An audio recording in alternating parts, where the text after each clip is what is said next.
सर्वमार्गेषु नष्टेषु कालो च कलिधर्मिणि पाषण्डप्रचुरे लोके कृष्ण एव गतिर्मम।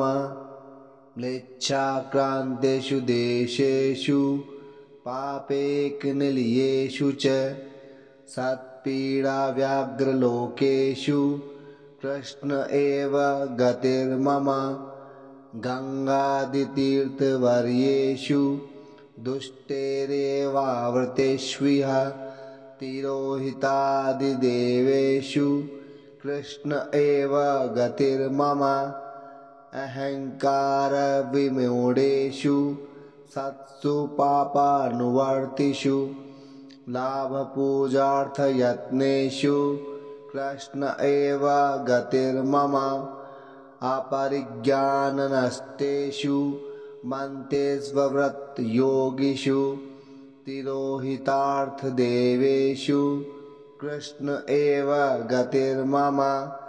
नानाकार्यविनष्टेषु सर्वकर्मव्रतादिषु पाषण्डेकप्रयत्नेषु कृष्ण एव गतिर्मम। अजामिलादिदोषाणां नाशको अनुभवस्थितः ज्ञापिताखिलमाहात्म्य कृष्ण एव गतिर्मम। प्राकृता सकला देवा गणितानन्दकं बृहत् पूर्णानन्दो हरिस्तस्मात् कृष्ण एव गतिर्मम। विवेकधैर्यभक्त्यादि रहितस्य विशेषतः पापासक्तस्य दीनस्य कृष्ण एव गतिर्मम।